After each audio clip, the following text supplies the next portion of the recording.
This is Docere Digest Podcast, breaking down health concepts. This podcast is brought to you by Docere Life Center. This innovative clinic is finding new solutions to the evolving challenges mankind faces in the 21st century. By utilizing cutting-edge technology and testing, they find root causes and also offer treatment with energy and nutrition. What is the mission? To dynamically change lives for the better while impacting families for generations. The information shared directly or indirectly in the Docere Digest podcast is not to be understood as or misconstrued as medical advice. This information is not a replacement for your current health provider who is acutely aware of your current health state and course of treatment. Any information shared about a product or service discussed by any host or guest on this podcast is not to be interpreted as a doctor-patient relationship. Well, welcome back to Docere Digest, where we like to take the complicated healthcare subjects and break them down or digest them, the important information so that you can understand the significance of the topic and how it applies to your health and to your life. Today, we're continuing our series on epigenetics. In this third episode of our series, I'll be discussing how we can either turn on or turn off our gene reactions or expressions. Dr. Luke will be talking about how what we eat affects the genome. And Dr. Craig will be talking about how the words we speak and the frequencies that we are exposed to affects the genome. Dr. Kais will be talking about how certain diseases affect the genome and how the genome affects certain diseases. And then Dr. Caleb will conclude this episode discussing how stress and exercise affects the genome. So let me continue from our previous episode about epigenetics by restating that epigenetics is the study of how cells control gene activity without changing the DNA sequence. The term epigenetic describes factors that go beyond just the genetic code. When we talk about the genome, we're looking at what represents the complete set of the DNA within each cell. And all the modifications that regulate the activity or the expression of the genes in the cell is known as the epigenome. So then, epigenetics means that there are specific factors outside the human body that we will call the external environment, as well as the internal factors that cause changes or modifications to the epigenome of the DNA, which regulates whether some genes in the genome are turned on or turned off. Now, what does that really mean? Generally speaking, when we look at the genome, we are looking for specific aspects or a combination of several different circumstances that affect how our current and potential health. Number one, is a gene currently being expressed is either being on or being off. Some aspects of each cell are always turned on, whereas other parts of the genome in the cells are only turned on or off depending upon the reaction to the external and internal environments. Think of the immune system. If there is no infection, generally it's at rest. If there is an infection, it turns on to respond. Or consider the digestive process. If food is in there, then it's supposed to be turned on. If there is no food in there, then it's supposed to be turned off. The process of turning genes on and off is controlled by a system that we call the gene regulation system, and only a fraction of the genes turn on or off at any given time. In fact, most genes are repressed or turned off unless there's a demand for their services. What is interesting is that these modifications of the genome do not necessarily change the sequence of the DNA building blocks. Well, at least not at first. Number two, something can turn on a good reaction or turn on a bad reaction, or as we will say, an expression. Depending upon many different factors regarding the external environment, this will affect the internal environment, and depending upon specific epigenetic errors called single nucleotide polymorphisms, or SNPs, the genome reacts to the stimuli in the best way that it can. For more information on the SNPs, go back to the first episode in this series.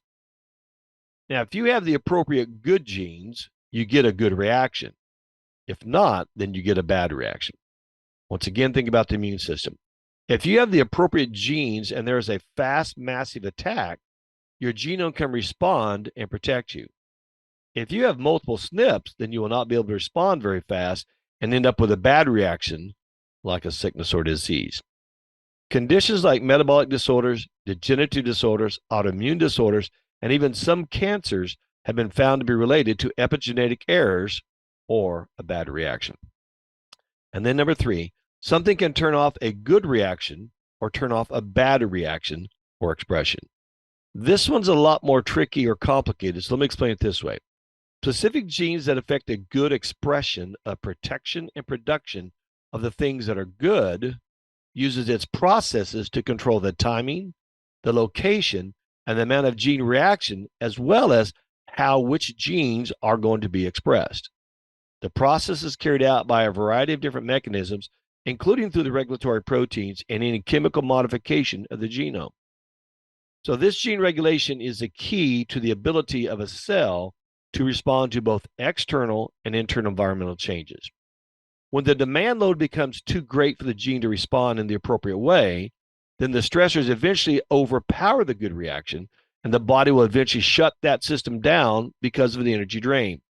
Meaning that if the demand load is greater than the body's ability to respond, it simply shuts the switch off and closes the door. The body is ultimately trying to conserve its energy to be able to extend its life, even if that is an altered life. A similar but opposite reaction occurs when it shuts off a bad reaction. Once again, this gene regulation is the key to the ability of a cell to respond to both external and internal environmental changes in a good way. Meaning that when the bad aspect of the external environment or internal environment changes for the good, think about stop smoking, changing your diet, increasing your exercise, then the demand load reduces and the gene reactant is able to overcome and shut off the bad reaction and eventually, or hopefully, repair the damage that has been done. So then how can genes be turned on or off in the cells? Our amazing body contains hundreds of different cell types, from immune cells to skin cells to neurons. And almost all of our cells contain the same DNA instructions. So why do they look so different and do such different jobs? Once again, the answer is because of gene regulation. First, we need to understand that gene regulation is a very important part of normal development. Gene regulation is the fundamental processes that a cell carries out in order to produce the instructions that will lead to specific proteins, and it is an essential function for which a lot of the cell's energy is devoted to. Some genes are turned on and off in different patterns during different developments. For example, there are specific genes that promote brain cells to look and act differently from bone cells, muscle cells, or other organs, just like there are specific genes to produce blood cells versus organ cells. Each one of these gene regulations helps ensure that each cell produces only specific cell proteins that are necessary for its specific function. The patterns of epigenetic modification vary among individuals, as well as in different tissues within an individual, and even in different cells within the specific tissues, as well as even at different ages of the cell and ages of the body.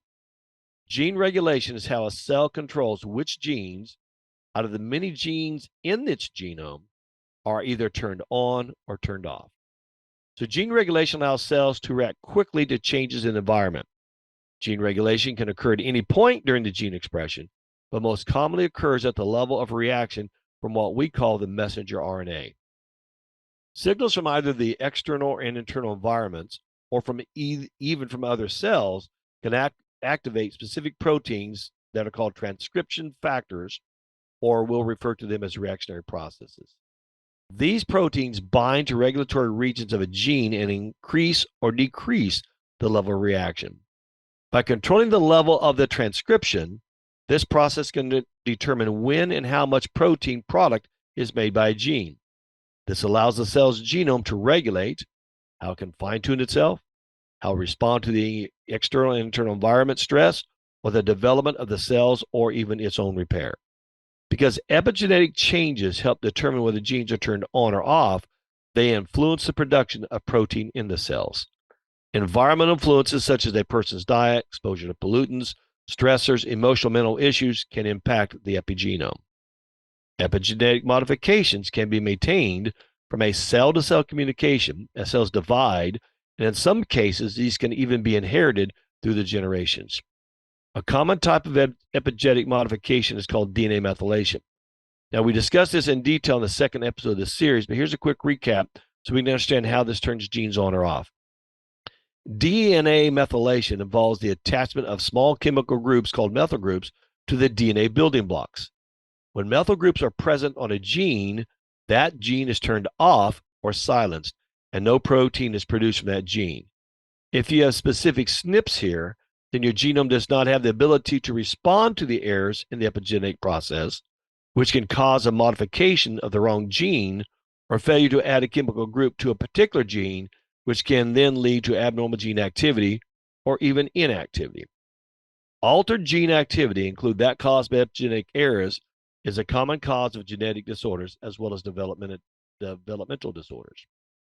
So we at Docere Life Center continue to explore the relationship between the genome and the chemical compounds that modify it. In particular, we're looking at the external and internal environments and their effects that the epigenetic modifications and errors have on gene function, protein production, and the overall human health.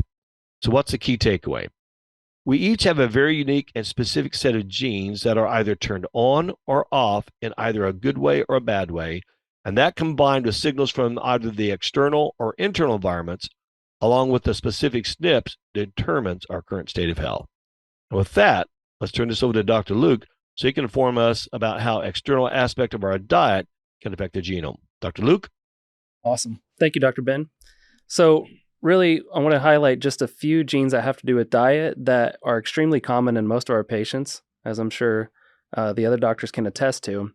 And when we evaluate the genome report, there's 87 pages that we generate in that report. So there's hundreds of different genes that we're looking at.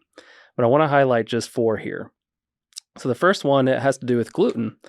And again, as Dr. Bowers mentioned, the more variants there are in a specific gene, the greater likelihood that one has an issue with that particular gene or that particular problem that could create. However, again, it's not your destiny. So the first one has to do that I want to highlight is with gluten. So that's the HLA and the KIAA gene. And again, the more variants you have here, the greater likelihood that you might have an issue with gluten digestion. In other words, if someone presents to our office with, a whole myriad of issues, but particularly gut issues, skin issues, neurological issues, respiratory issues, and they happen to have a high amount of variants within one of these genes or a combination thereof, that could potentially mean that they're predisposed to not being able to break down gluten. And in that hypothetical patient, if they're consuming a lot of gluten, then it would behoove them to stop consuming gluten. So it's pretty straightforward. The next gene I wanted to talk about has to do with dairy consumption, which is the MCM6 gene. This gene is the only gene in the genetic report that you actually want to have variants here if you want to be able to break down dairy. So there's 4 potential variants within this gene, and if you have 0 variants like yours truly, then that means you're likely lactose intolerant. Whereas if you have 4 out of the 4 variants, then it is likely that you can handle dairy just fine. Although we'll not get into how it's made or how it's processed in different countries and what have you. So the next gene that I want to highlight that has actually been very surprising as I've begun to incorporate more of genetic testing into my practice is a gene that has to do with mold or mycotoxin issues, tubers, and peanuts. And this gene evaluates whether or not one is likely to have a greater susceptibility, again, to mold or mycotoxin toxicity, peanut allergies or sensitivities, and tuber sensitivities. So tubers being things that have roots and grow in the ground like potatoes, sweet potatoes, yams, ginger, garlic, turmeric, etc. So again, staying pretty straightforward here, the more variants that one has here, the more it would behoove that person to play around with those foods and pay close attention to whether or not they're causing any issues or sensitivities. Whereas if you're having a raging, autoimmunity or gut issues, then it would make sense to eliminate those types of foods altogether and then begin to reintroduce them once, you have your symptoms under control. And the last gene that I want to highlight has been very interesting, and it hits close to home, particularly with regards to my wife and her genetic makeup, and that is the PON1 gene. So this last gene that is worth mentioning here because this evaluates whether or not one might be more susceptible to having a more difficult time detoxifying things like herbicides, insecticides, and pesticides. So take my wife, for instance. With regards to her genetic makeup, when it comes to those gluten genes that I mentioned, the HLA and the KIAA gene, she had hardly any issues. I think she may have had 2 out of 10 variants, which is still enough to keep your eye on and limit the amount, but not enough to explain the symptoms that she was having. However, if you looked over to her PON1 gene, she had 100% of the variants here. So the take home is whenever my wife would consume gluten, she would have an extremely bad reaction. And this manifested alongside some parasitic infections. So it's kind of a double whammy. this manifested as what's called eosinophilic bronchitis, or in other words, an extremely bad cough due to elevated histamine in the body because of some kind of sensitivity or allergy. So she had hardly any issues in the gluten, again, still enough, but her PON1 was 100%. So what could be going on here? Well, my working theory for her is that this does depend on what kind of gluten, or rather where, because I think if she were to have gluten here in the States, depending on what kind it is, like if it's a generic store-bought one, she's going to have a harder time with that, because that's going to be made with things like glyphosate and grow with herbicides, pesticides to preserve it. However, Lord willing, when we go to Europe or France or Italy or Spain or something like that one day, I think she'd be able to eat her heart out, within reason. And so that's been one that's also been interesting here, because my wife's not the only one that I've seen that in. So again, it's not, when we're looking at these foods, it's not the gluten or the dairy or these tubers or whatever that are inherently evil. I mean, they did nothing wrong. Rather, we're evaluating the individual and how their body will respond to these given foods. So it's all about finding what works for that individual and their unique needs, and then staying away from what could potentially be causing them harm. So that's all I got on food, you guys. You got anything to chime in? I'm not going to throw my wife under the bus in front of everyone, though. There's permission. Dr. Luke, I'd like to add to that. When you talked about your wife and the inflammatory reaction, and we understand that the liver process has to do about 60 to 90% of all inflammatory reactions, and up to 60% of that comes out through the lungs. Yeah. There's your eosinophilic reactionary issue. And so it isn't so much, as you were saying, one specific thing, but it's an ultimate combination of things that will eventually hit a certain trigger that sets everything off, right? And Absolutely. so that's a thing that we have to look at in the epigenetic side of this, is what combinations or variances at different times and different episodic events have that effect, right? So Absolutely. So it's also just to go to show that what we do at our clinic is not just look at the genetic makeup, but also looking out for things like stealth infections that also could be triggering that. So as we've covered ad nauseum. So with that, I'm going to go ahead and turn it over to Dr. Craig. Thanks, Dr. Luke. Well, as we're talking about this input-output, environmental factors on our DNA, I want to kind of ponder a question or a thought process here, because mine started with the idea, can the DNA be reprogrammed by words and frequencies? And I'm going to talk about the words and frequencies here in a sec, but as we're talking about can it be reprogrammed, what exactly does that mean? Does that mean changed, rewritten, modified in the expression, mutated? What are we actually talking about here? We know that viruses and virions can get in and actually mutate and rewrite the gene and impact genetic expression. We also know that new technologies exist that are seeking to edit the genes even in utero to try to prevent a problem from occurring before a child's born. There have been multiple studies evaluating the effects on environmental factors. One study I looked up showed that social stress, which I know Dr. Caleb's going to talk about, can cause changes to the structure of the DNA, with changes in the DNA methylation, as Dr. Ben talks about, and patterns of histone methylation and acetylation. And these changes can persist through the cell division into the daughter cells. So not only are we talking about even within yourself, but even as we pass that on as well. There was also a study done in 2012 that looked at meditation and found that different patterns of DNA activation, probably reflecting the epigenetic effects during periods of self-reported higher states of consciousness, occurred compared to their ordinary awareness.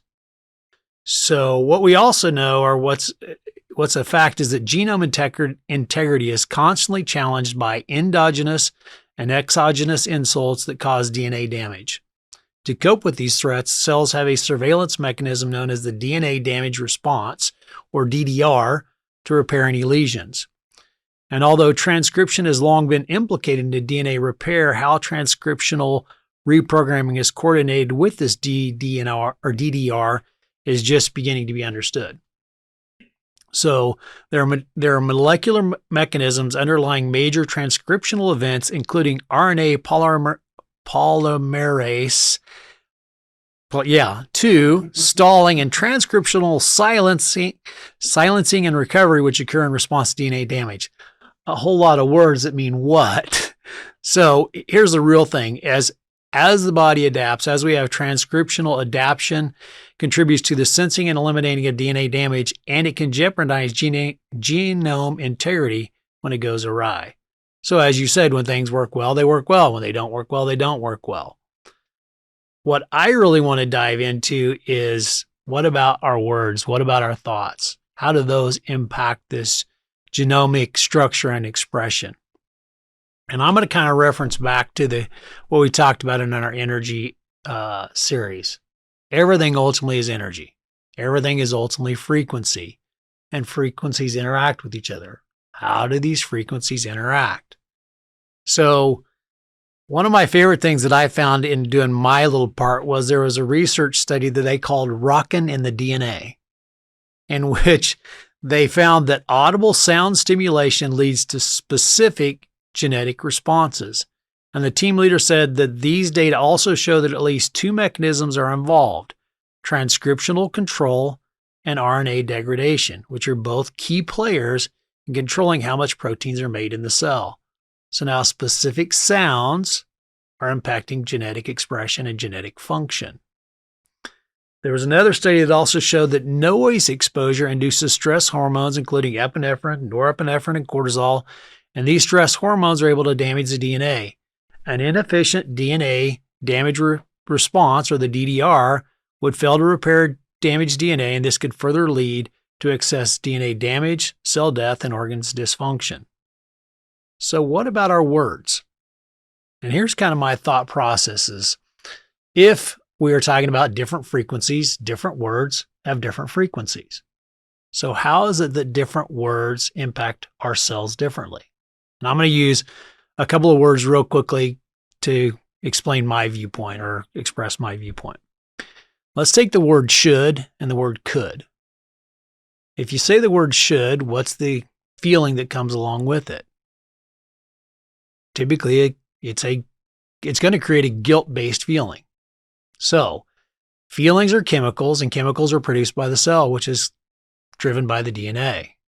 So why is it that word creates a certain set of chemical response? Whereas if I use the word could, that's more of a possibility-based word. That's more of a enjoyable feeling-based word, which means it's stimulating the production of different cells to produce different chemicals. Hey, Dr. Craig, let me add to that. Well, one could be based upon fear, if we say should, whereas could be based upon pleasure. Right. And those are measurable within the DNA and within the reaction of that. Right.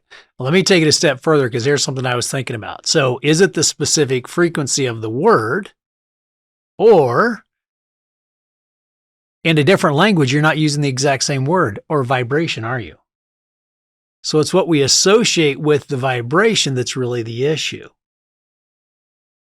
So, exactly. So here's my question that I kind of want to leave with our audience. Okay, if our words, which are associated with our thoughts and feelings, can affect the DNA, how far can we go?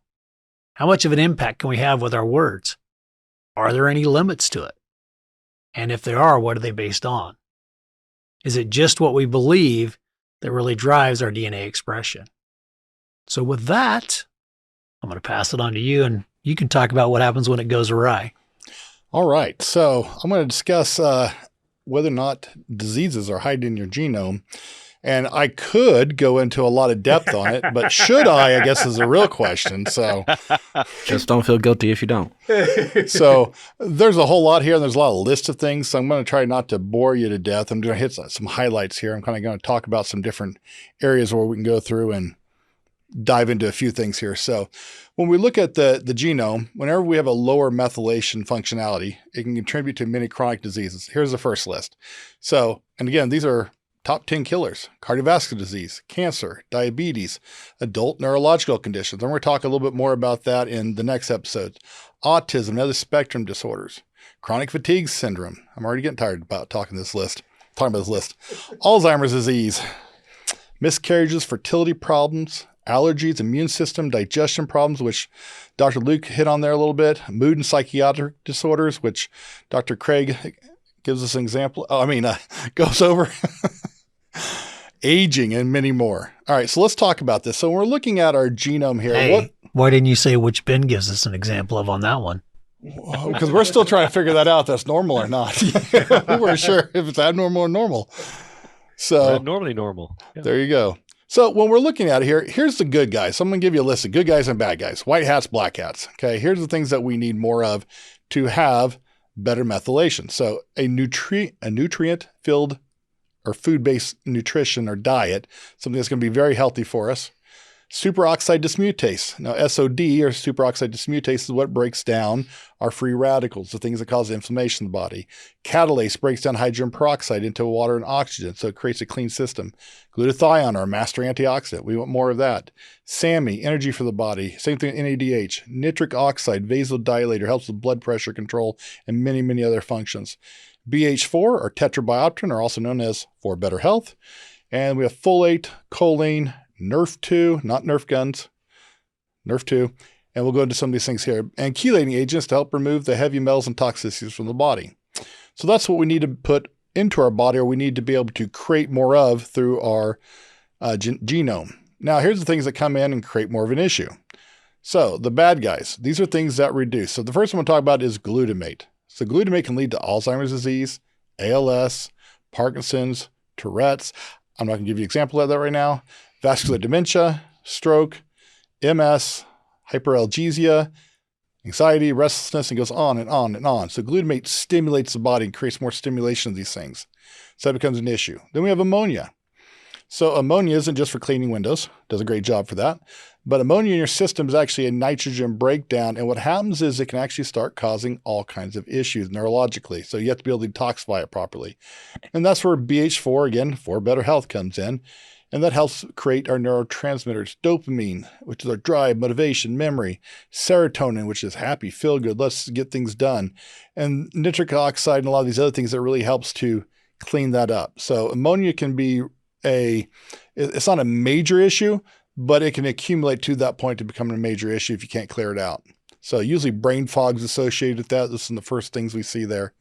Sulfates and sulfites, this happens with the CBS mutation, which Dr. Craig went over a little bit more last time, which then can also cause us to have issues with low dopamine, low serotonin, kidney damage, decreased glutathione production, cardiovascular risk. So a whole lot here, and the list goes on and on. So I'm not going to go too far into that. The big one here I really want to talk about is when we start getting to superoxide free radicals. So I'm going to go into this in a lot more depth next time, and peroxynitrites. But superoxides are free radicals, or the reactive oxygen species, if you ever hear of it talked about in that order. But it's a normal metabolic process. It's kind of our waste. It's kind of like the exhaust fumes that come out. But if we can't clear it out, it starts accumulating. It's like shutting the garage door while your car's running. It doesn't end up in a good situation. So external sources that we can actually cause more superoxides are X-rays, ozone, cigarette smoking, other air pollutants, industrial chemicals. All of these can lead to more superoxide production or exogenous factors that play into that versus endogenous. So superoxide free radicals have been viewed as a likely major contributor to aging and damaging cells. So if you feel like you're aging fast, this is going to be a big part of that.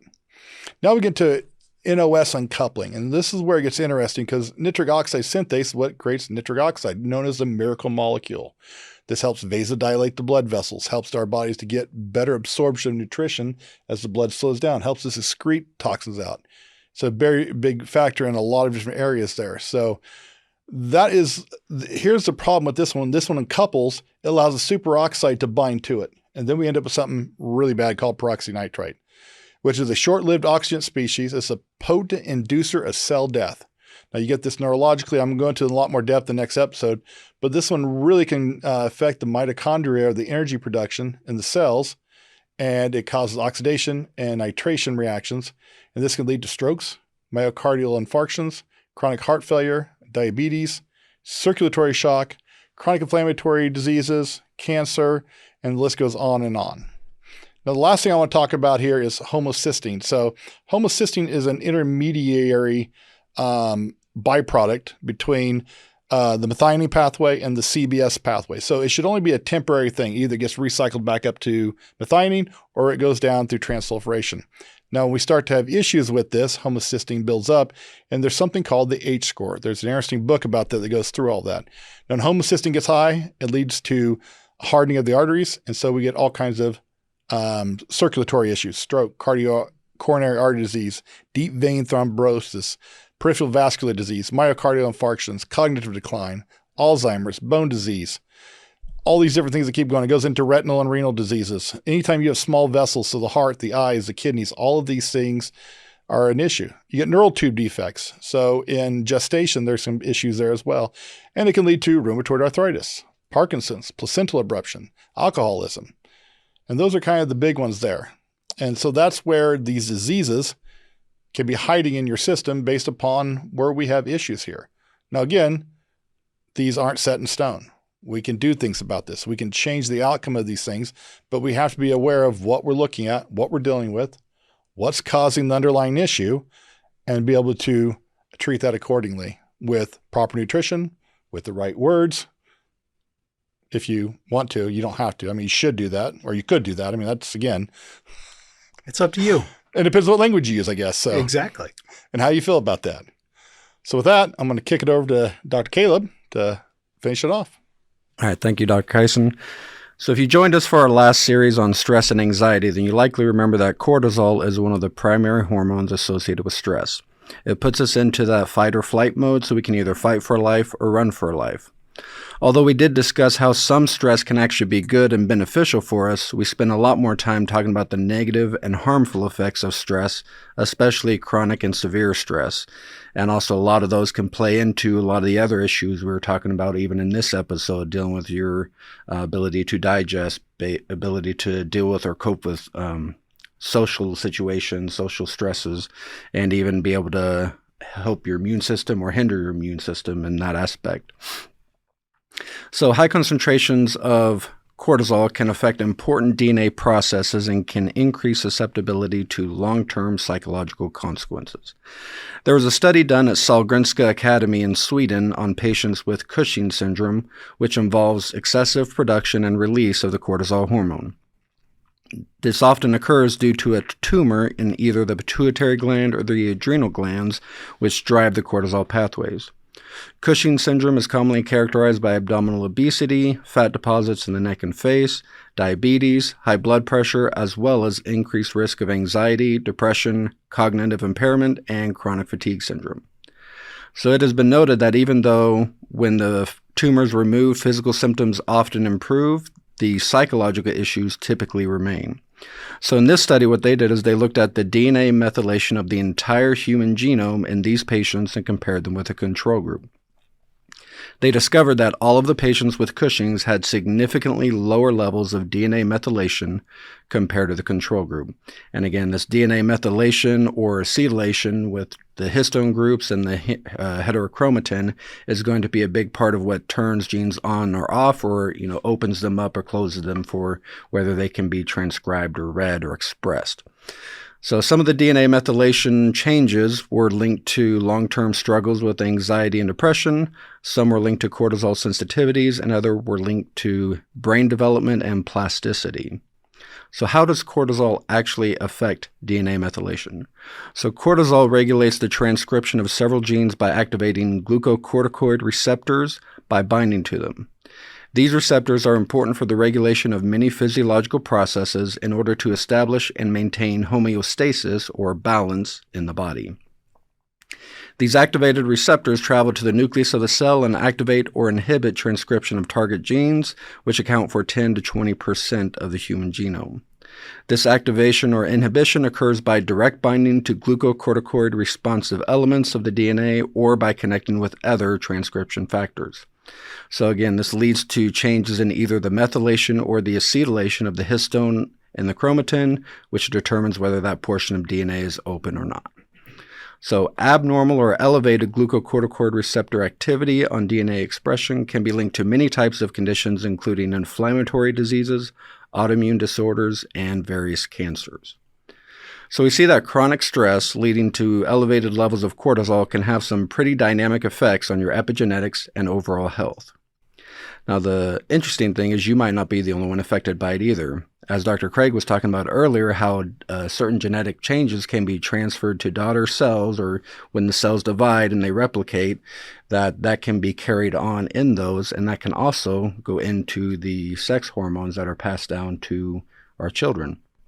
So there was a really interesting study done on Holocaust survivors and their children by researcher Rachel Yehuda and her team at Icahn School of Medicine at Mount Sinai regarding these intergenerational effects of trauma.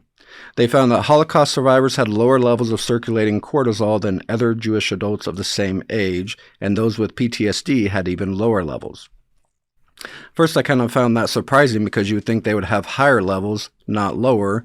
But I think when you look at the prolonged starvation that they went through, I don't think they had enough building blocks to create the hormone or the cortisol hormone that they needed in those stress times. Now, the other interesting part was they didn't necessarily determine in that study why they had lower cortisol levels, but they noticed that the enzymes that break down cortisol were actually also lower. And this makes a lot more sense because reducing the enzyme activity reduces the rate that the cortisol breaks down, allowing for more free cortisol, which allows the body to store glucose and other metabolic fuels. Again, this helps when dealing with prolonged starvation. The interesting thing was the descendants of the Holocaust survivors who did not go through that experience also had lower cortisol levels, especially if the mother had PTSD, and the younger the mother was when she went through that, the more likely or more pronounced this effect was. But when it came to the enzyme, they actually had higher than normal levels. Now, the researchers believe that the decrease in enzyme production in the mother would also decrease the amount of those enzymes present in the placenta, which would normally protect the baby from the mother's cortisol, so the baby had to create more enzymes to protect themselves.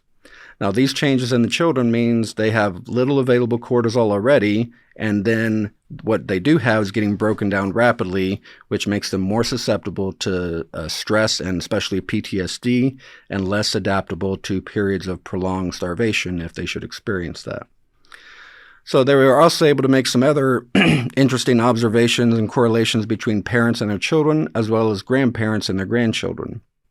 If the father was severely underfed before puberty, the child was more protected from heart disease, whereas if the mother was severely underfed before puberty, the child had a greater risk of heart disease. If the paternal grandfather was severely underfed before puberty, then the grandchild was less likely to develop diabetes, whereas if the grandfather was overfed as a boy, the grandchild was more likely to die at a young age. So it's pretty interesting, some of these factors.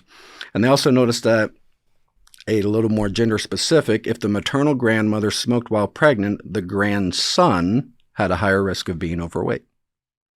So pretty interesting factors that they were able to kind of associate and see that, because of what the people went through in the Holocaust and the concentration camps, that carried on and affected their children down the line, even to the grandchildren. To that. In that same study that they were researching, what they found was the reaction was in the placenta of the females, but not in the placenta of the males. And that was what was an interesting factor, how it separated out genetic gender specificities, right? That was going on, whether they were, in a starvation mode or whether they were not in a starvation mode. So I found that really interesting in that topic of that study, that the placenta of the females was gender specific or different than the placenta of the male child. Yeah, it's definitely interesting to see all these different effects and how that kind of translate in different ways.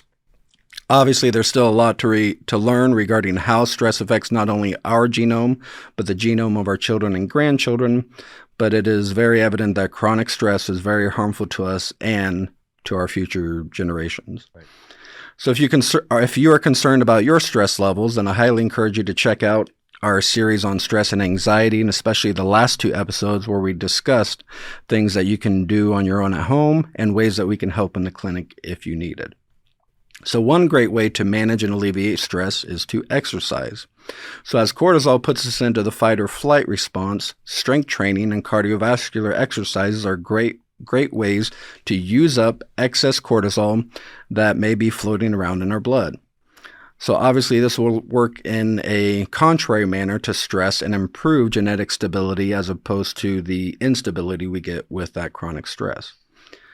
So how can we maximize the genetic benefits of exercise? Although there seems to be benefits from both strength training and cardiovascular exercise, most studies have focused more on the cardiovascular form. There is some variability between studies, but for maximum benefits, we would need to perform 35 to 45 minutes of high-intensity exercise, which is about 70 to 80% of your maximum ability. This means if you're running or biking, it would need to be at an intensity that makes it difficult to hold a conversation. So studies on rodents also show that these benefits of exercise may also be passed to the offspring as well. So we can either affect our children in a good way or bad way, depending on what we do or what we experience, right? So in one experiment, they placed male mice in two different environments, one with running wheels and mentally stimulating toys, and the other with nothing. They found that the offspring of the fathers that were able to exercise and challenge their minds had enhanced learning abilities and brain cell communication and performed better in mazes and memory tasks compared to the offspring of the sedentary father. So as Dr. Kyson says often, we want to help our patients in such a dynamic way that it helps them as well as their children, grandchildren, and the generations that come after them. We have seen many negative conditions and diseases, or at least susceptibility to those conditions and diseases that can be passed genetically down the line, but wouldn't you prefer to pass on benefits that promote health instead? So in closing, I want to remind you that gene expression isn't guaranteed because those specific sections of the genome can either be turned on or off depending on many different types of factors. We already discussed how diet, words, frequencies, diseases, stress, and exercise can impact gene expression and regulation. I invite you to come back and join us next time as we talk more about environmental factors which can interfere or modify with genome expression. We will cover external environmental factors such as light, air, radiation, and EMF fields. We will cover internal environmental factors such as the metabolism of our foods and presence or absence of essential minerals. We will talk about sympathetic and empathetic reactionary effects, as well as how trauma and crisis experiences affect us. We'll also talk more about neuronal damage, inflammation, and so much more. So again, thanks for joining us today. Make sure you come back next time and see how environmental factors affect your genome. Thank you for listening to the Docere Digest podcast. If you enjoyed this episode, please be sure to subscribe and leave us a review. You can also find all the episodes and show notes over at docerelifecenter.com. While you're on the website, also be sure to check out the blog where you'll find videos and articles to help you proactively rebalance your health.